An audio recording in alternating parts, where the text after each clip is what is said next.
To surprisingly traditional gender stereotypes, the Mrs. Snugglehugs have been arming themselves with a variety of household implements. All the more reason to make sure that cat flap is taped up good and tight. Armed with blunt weapons, the Mrs. Snugglehugs are only ankle height and therefore able to be kicked away easily by young, healthy individuals. They do, however, pose a particular risk to the elderly or those with pre-existing medical conditions like fatal bruise syndrome. Going stir-crazy? With no signs of Mrs. Snugglehug's batteries running out and the government lockdown now in its 31st day, domestic relationships across the country are taking some unexpected turns. Dramatic reports are beginning to emerge of uncharacteristically bold behaviour in homes across the country. And we're not talking about the model planes that occupy so much time in the Donaldson household. With dating options limited, many house sharers, in particular students, are finding solace in co-tenants they'd previously rejected as unfuckable, indulging in an activity that has become known as snuggle tugging. Transformation. Popular cemetery Johnny Handsleeves, who has recently been suffering with his health, sent us this photo today, presumably in a pathetic attempt to stay relevant at a time of global crisis. Since receiving his test results, things in Johnny's life have taken a surprising turn. He's certainly using the lockdown to reinvent himself. It seems that rumours that Johnny has been ill were just that, and that he has, in fact, developed superhuman powers. Renaming himself Captain Han, he has pledged to fight crime, mainly in the agricultural sector. The shape of things to come? In their own version of a lockdown for more than 45 years now, the descendants of Doctors David Wong and Ingrid Sporsborgen-Horgensvoord and their unfortunate team today managed to get a personal statement to the surface using flagellized imaging equipment. Many of the Sporsborgen-Horgens brood, as they've come to be known, have certainly captured the public imagination, with a recent vote naming Helvetica Sporsborgen-Wongensvoord the most likely to survive a massive electric shock. Greetings from Dante's Tate, or as we say down here in the family, many mushrooms to you. I don't know what a Mrs. Pluckless Pug is, but they sound like they're causing you guys real problems. We've been trapped down here for 8,961 days now, and all I can say is I sure am glad Mum and Dad chose not to get on that escape craft. Since they grew me and the rest of the family, we've been getting on famously, and sometimes Mum stops crying for upwards of 20 minutes. Also, it turns out, at push, you can eat flards, if you can handle the stomach cramps and the amnesia. Greetings from Dante's Taint, or as we say down here in the family, many mushrooms. It's hard to believe they've been down there so long now. But everyone knows time moves differently underwater, Jeremy. That's why baths take so long. That's right. And as anyone will tell you, the deeper the bath, the quicker the relativistic forces of temporal causality will have a measurable effect upon the fixed dimensional parameters of your environment. Yes, I've said that many times. Papers, please. With the lockdown becoming ever more rigorously enforced, having a passport is becoming increasingly important, Alex. The government caused controversy today by announcing a fresh charge of passport fraud with an imaginative form of punishment for those found guilty of this brand new but incredibly serious crime. In what's being called a draconian measure, the government has reinstated the ancient right of trial by custard. Just like in the old days, if you float, you're executed on the spot. But if you sink, well, you'll go well with profiteroles, Jeremy. And Advance speaks out. With the snuggle struggle proving a test to governments around the world, Advance HQ released a curious statement this afternoon. In the accompanying release, they asked us to stress that they have been listening and that this should be taken as a response to how the people really feel. We've certainly done our bit on this show to contribute to the political climate. But let's not forget, how we behave in our home lives is what really matters. Let's hope it's not just me who filled out that questionnaire, Jeremy, or we're all in trouble. Let's play that statement. Good evening. I know many of you feel lost right now. I know I do, which has nothing to do with the waning support for the government, and I don't know why you keep saying that. We're doing loads, okay? We have scientists looking into the lifespan of lithium batteries. Good ones too. Not the red wine cures cancer kind. And no, I can't tell you when all this will be over. So just stop asking, will you? Let's stop focusing on us and what we're doing and start focusing on you. Because I have some questions for you, actually. Why don't you think the rules apply to you? really think sunbathing is classed as exercise? And since when was hummus essential?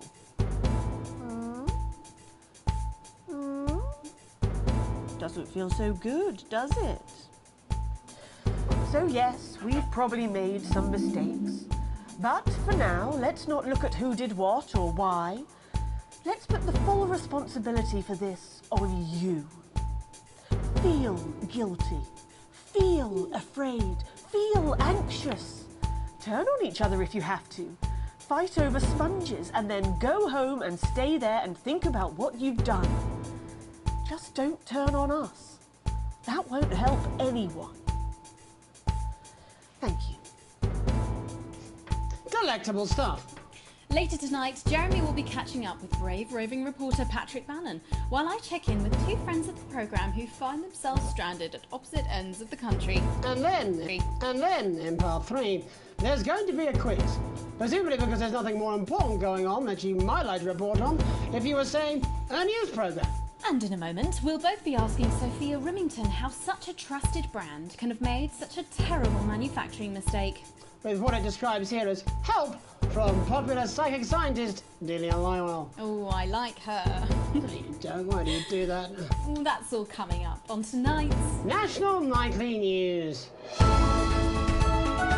And here she comes, the golden goddess of capitalism. It's all right, she's putting her earpiece in. Megan, are you getting me? Hello, Ms. Rimington. Yes, loud and clear. Oh, please, it's Sophia. At least while we're off the air.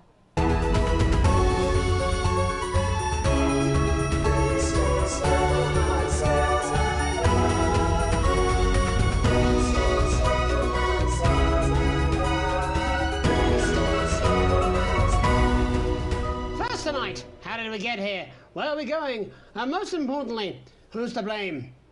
Joining us from her ranch in Arlingsfield, Milkirky is the CEO of Rimington's Fist, internationally respected business Bengali, Sophia Rimington. Thank you for having me, Megan. I'm a huge fan of your work.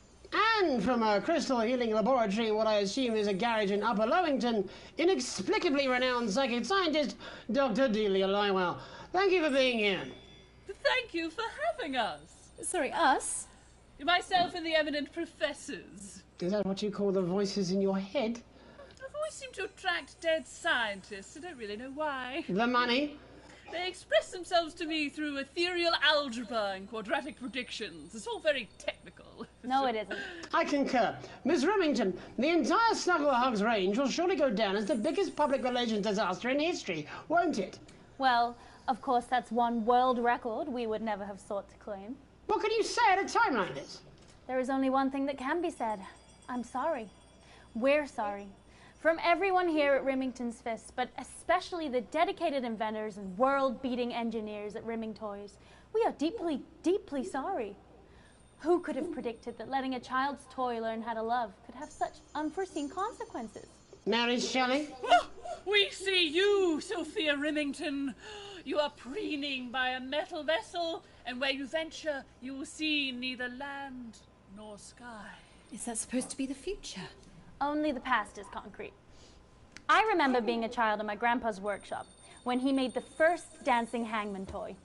He put it by my bed, and when I couldn't sleep, I'd wind it up and let it go, and I'd watch that happy little executioner just wiggle and wave his tiny noose and dance before my eyes. Grandpa sold thousands of them, on the quiet, obviously, and he used the money he made to found Rimming Toys, which is now just one small part of the global supermassive megacore that is Rimington's Fist.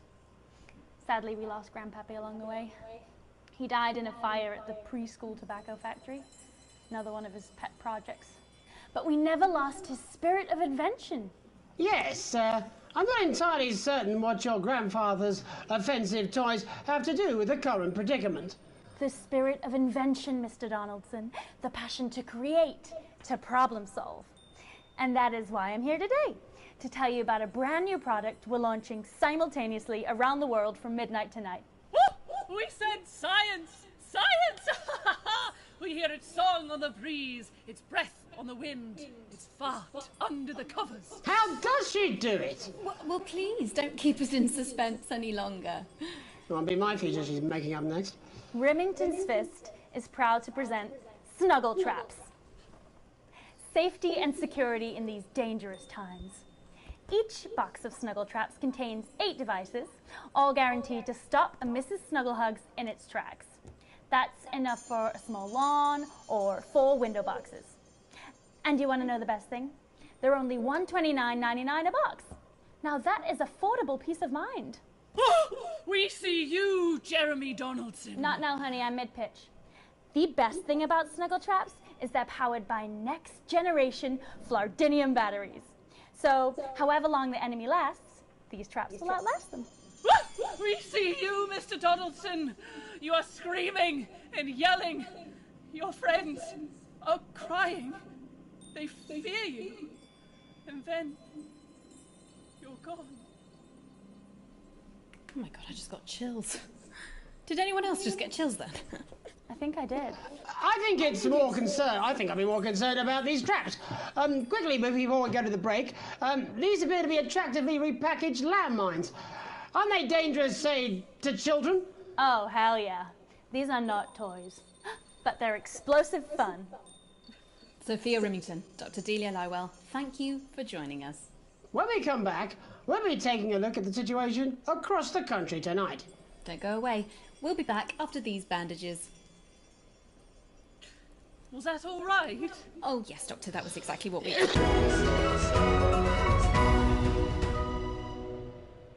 This is Crazy Neil's crazy pre-Christmas, extra exciting festive Yuletide Easter extravaganza! This is another chapter from Crazy Neil's Wit and Wisdom, and I'm reaching out through the lens of this camera to say, buddy, if you're listening, build a better life for yourself. You want crazy? We got crazy! Crazy deals! People ask how I got started in business, and I gotta say, hats. I used to own an entire range of butt lift clinics. Didn't work out so well because we gave ladies more of a hunched look, and that wasn't popular. I used to have a ventriloquist act. I cheated rather because I trained a dog to talk. You can get down on all fours and yap like a dog for only $22.99 a month. This is a deal with Neil appeal. As the astronaut once said to me, I had a mission. Sometimes you're the alien and sometimes you're the cow. Hey dude, get off my wife. They wanted to increase recruitment for nuns. Nuns with buns, nuns with guns, nuns with sons. That one didn't go down so much because apparently they're not supposed to have sons. Crazy Bob here to make your life a little more enjoyable. Namaste.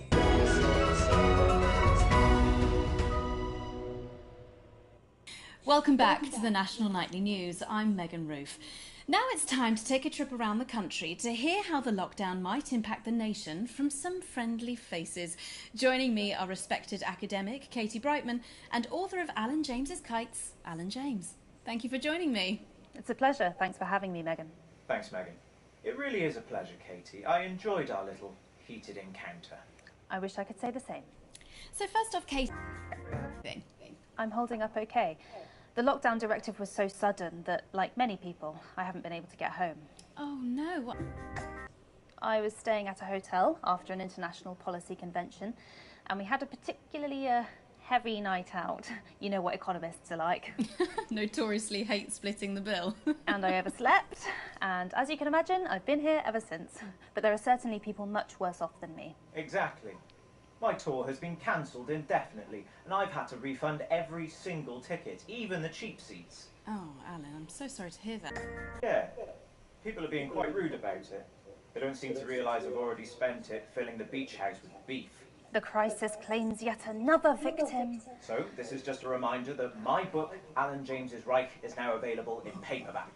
Unbelievable. What was that? You're unbelievable. So, Katie, how do you think this might affect the economy? Should we be worried? Very, Megan. Not to sound dramatic, but this could be catastrophic. Unemployment has skyrocketed, and frankly, it will be a miracle if a lot of businesses can survive this. There you go, scaremongering again, spreading this latest liberal hoax.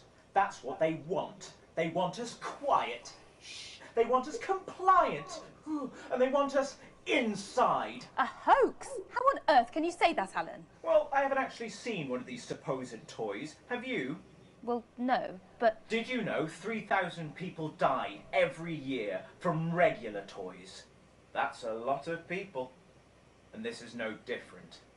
You're just as likely to be hunted down by a yo-yo or a tennis racket.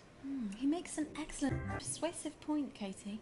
Don't listen to her, Katie. The press are the enemy of truth. She's agreeing with you, Alan, you absolute shit. Well, then I must be wrong. Alan, are you now recanting your statement that these toys aren't dangerous?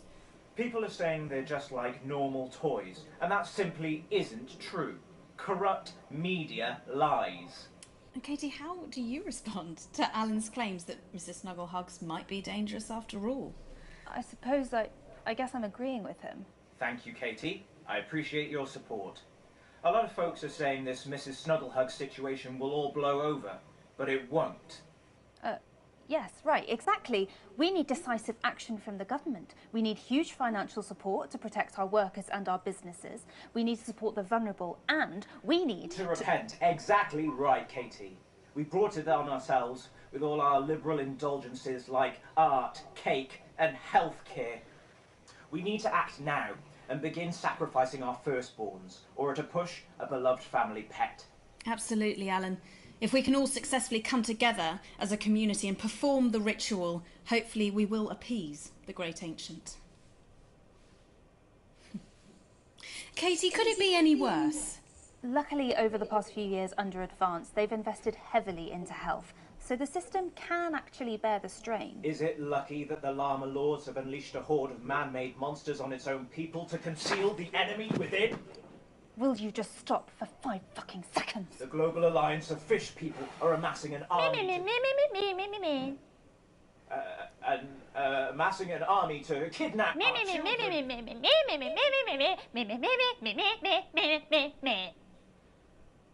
That's you. That's what you sound like.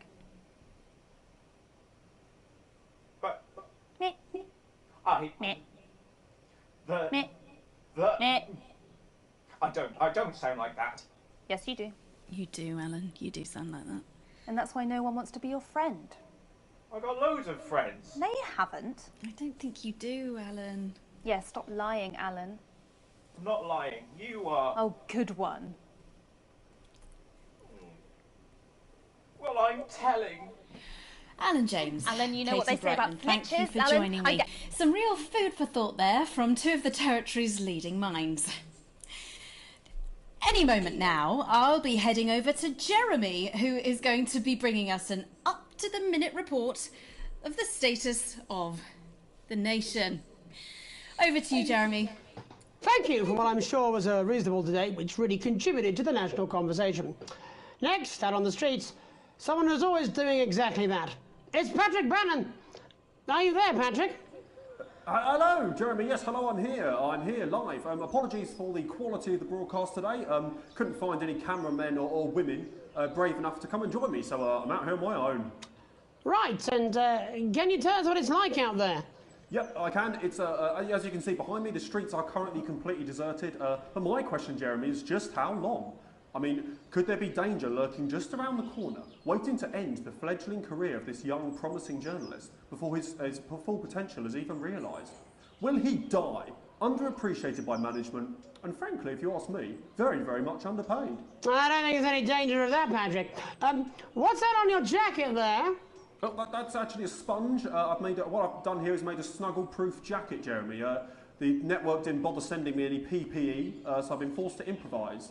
In fact, showing this sort of resourcefulness would make me an ideal candidate for, I don't know, for example, an anchor position starting whenever they'd like.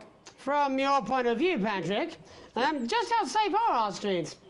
Not safe at all, Jeremy, not safe at all. I'd recommend people staying inside, following government advice and not putting themselves at any risk at all. Unless, of course, like me, it's for groundbreaking journalism reasons. Mm-hmm. And just where are you, Patrick? I'm in the street, on the street. Which street?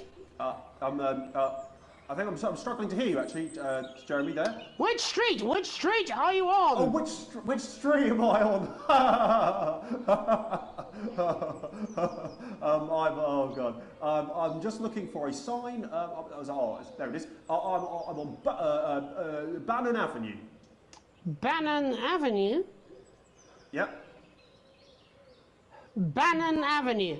Yeah, no, I can hear you fine. Yep, I'm on Bannon Avenue on the sign, it says there. Like Patrick Bannon?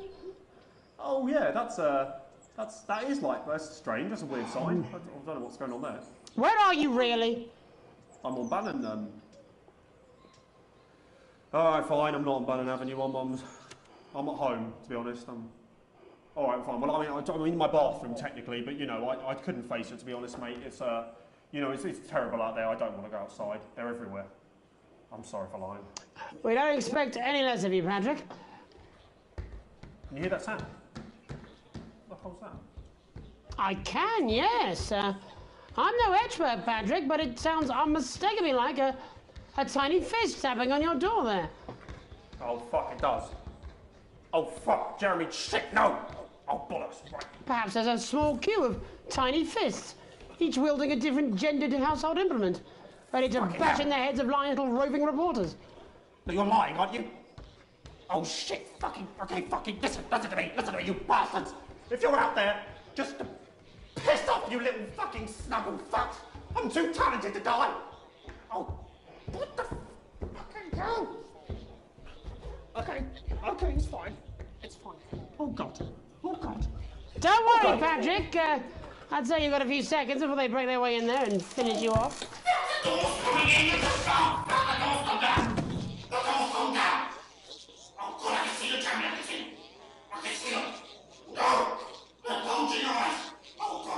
What do you see, Patrick?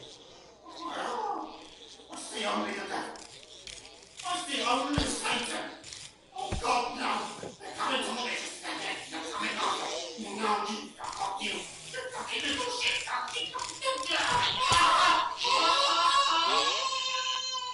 Thank you, Patrick, for that report, showing the nation, and more importantly, management, just where you belong.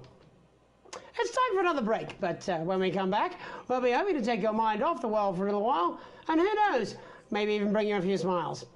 Join us after this.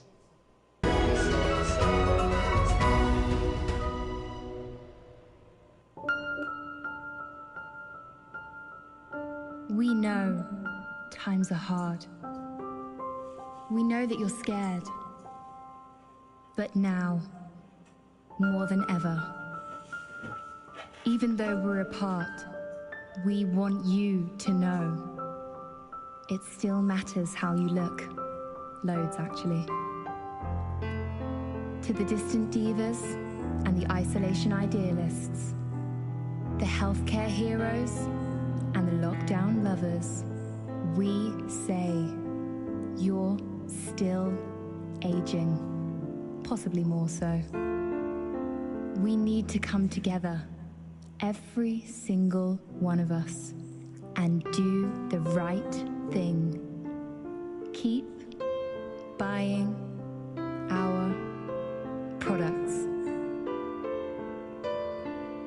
Eye of the beholder, because you'll have to go out in public eventually.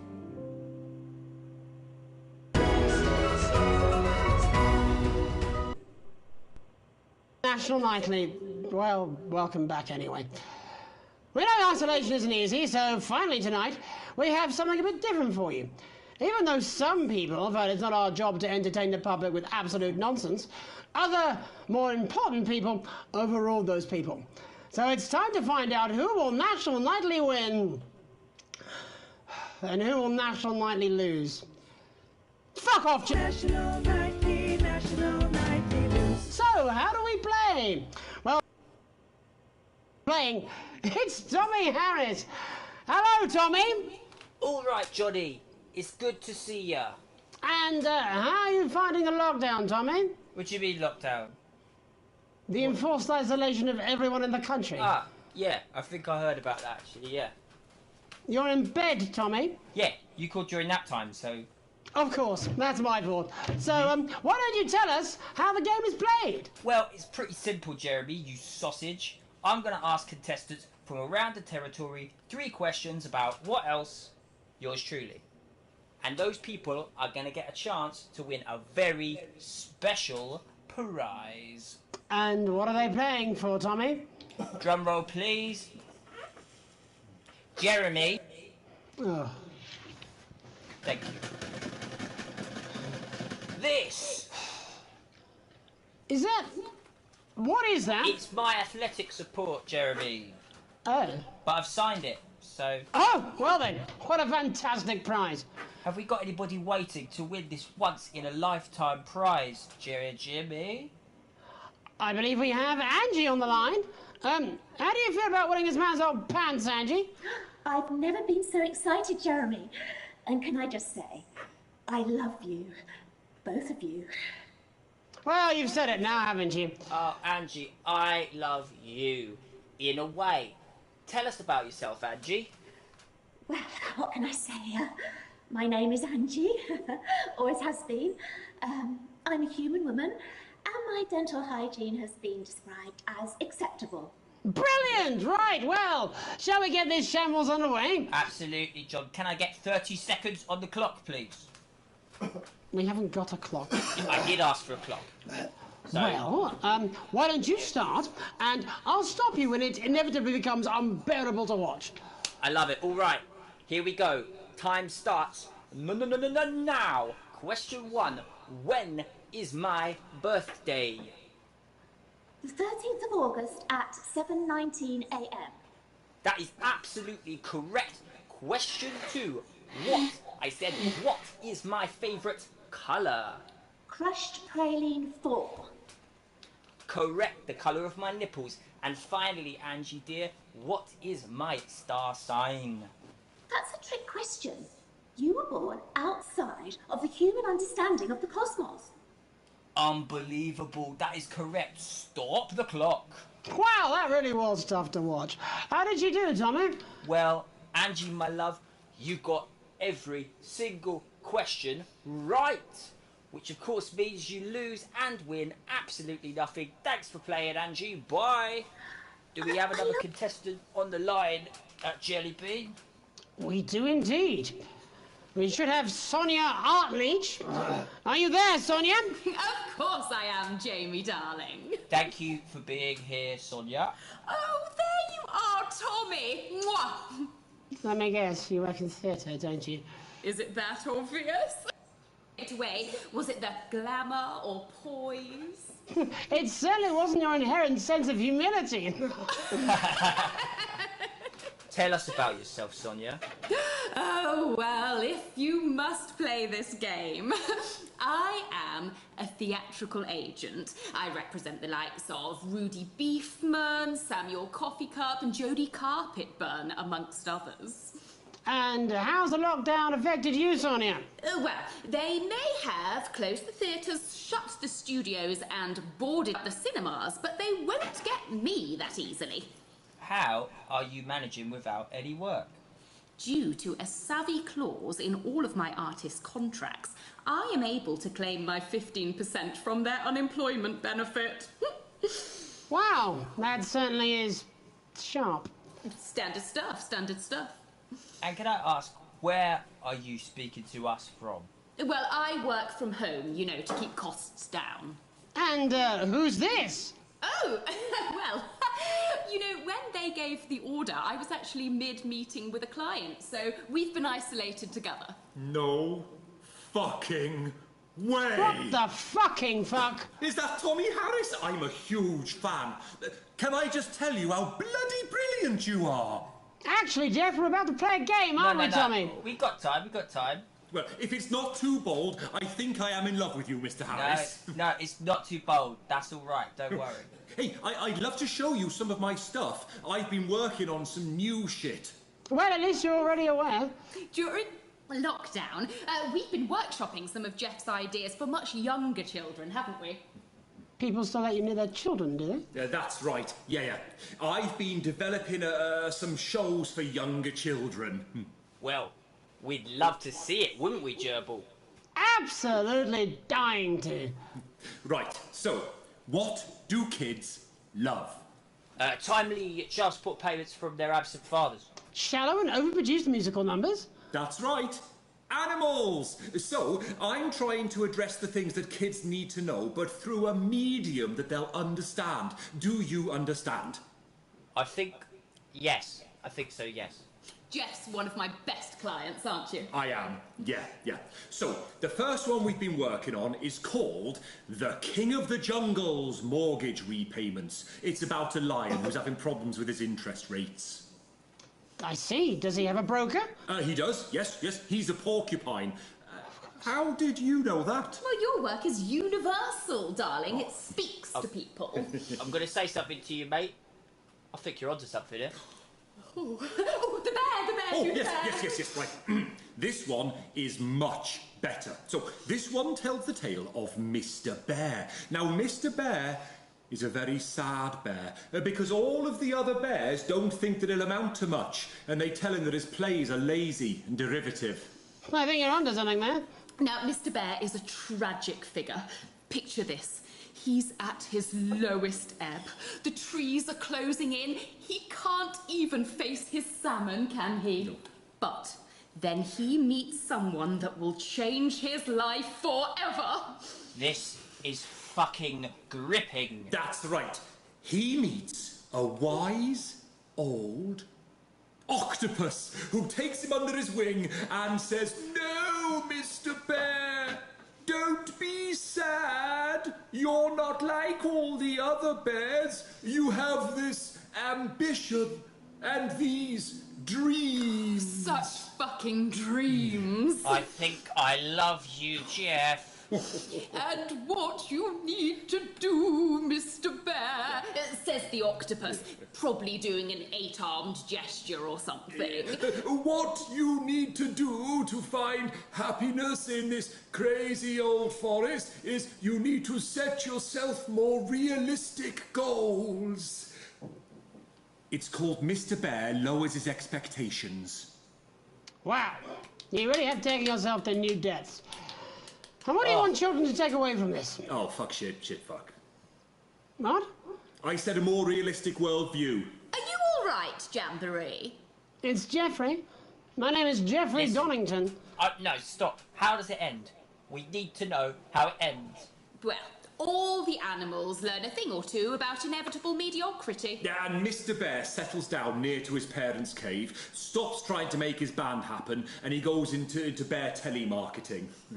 Becomes a bear maths teacher. Oh, and we end...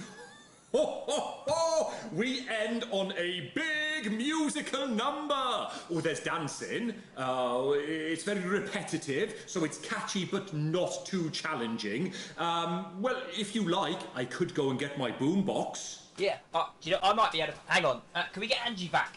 Why not? The more the merrier, as they say at orgies. Right, I'll just fill then, shall I? Coming up in a moment, it's the world premiere that nobody saw coming. Lights! Or wanted. At all. Right. I can only apologise in advance for what we're all about to... endure. Could you turn this shitting thing... Ah!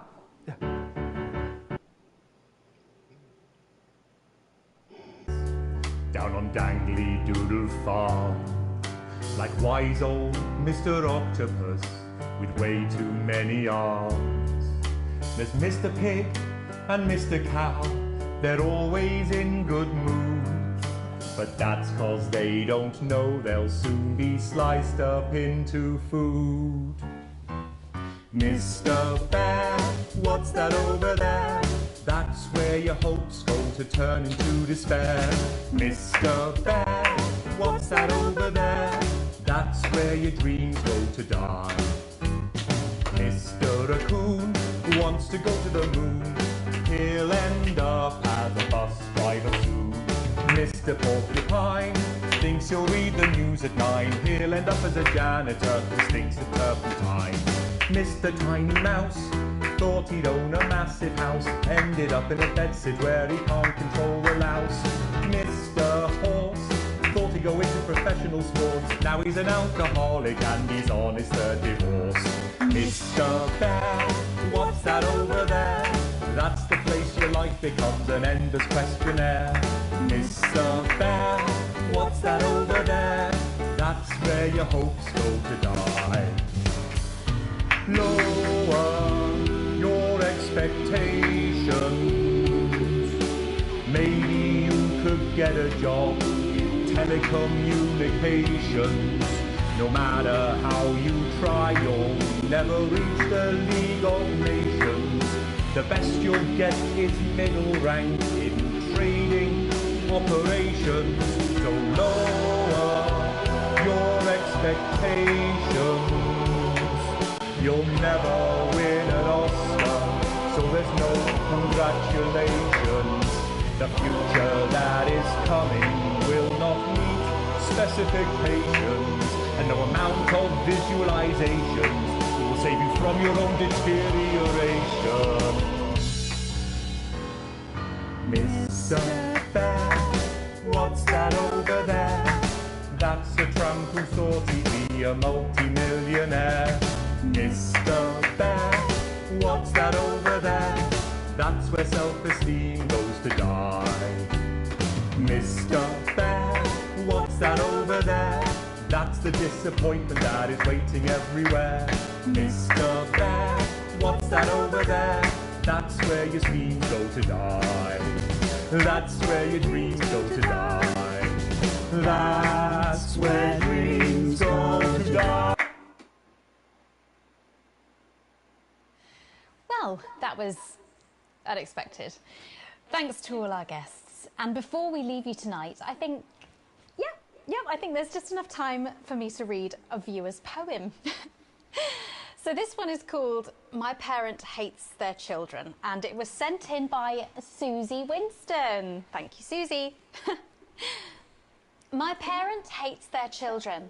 My life's a fucking farce. I wish that Chris would come and kick my parent in the arse. My parent is a tyrant, treats my brother like a fool. They think if they let Chaz go out, he'll end up skipping school. My parent is a hypocrite who makes our lives a bore. But when our Chris was running off, my parent broke the law. But my parent isn't mortified and hasn't shown regret. And that fucking double standard makes me want a cigarette. My house is like a prison, so I schemed a great escape. To travel round the continent, my plans were taking shape. And I costed it all so carefully. I made a thorough list and didn't ask till Christmas time when everyone was pissed. But although I asked quite nicely, it was thrown back in my face, 'cause my parent hates their children and I hate this fucking place. My parent hates their children, and if I may be blunt, the feeling is reciprocal. My parent is a cunt. Powerful stuff. And just a reminder that that's a poem by Susie Winston. So it's probably about you, Alex, eh? Well, that's all we have time for tonight. My name's Megan Wolfe. Have a wasteful night. E. That was good, that, Pet? Yeah, Jenny, that was a belter.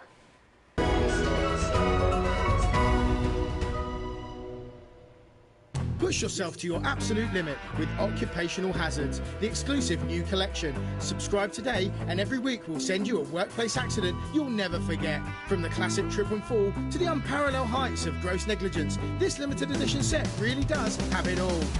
Sign up today and you or your next of kin could enjoy a disappointing payout, which makes a mockery of your pain and suffering. Also included is this vial of real crocodile tears and your employer's complete lack of responsibility. Every issue comes complete with this companion magazine, containing the impotent good wishes of your colleagues and a non-specific corporate apology. For a limited time, get your hands on the electroshock collection at your nearest workstation now. Every week you'll receive a high-quality electric current of increasing voltage directly through your body until you lose consciousness. Don't miss this shocking offer. It really is the frying of a lifetime. Roll the dice with your future now and we'll send you this card from HR absolutely free. That's right, free. Occupational hazards, the only regular threat to your health that is both completely avoidable and ever present.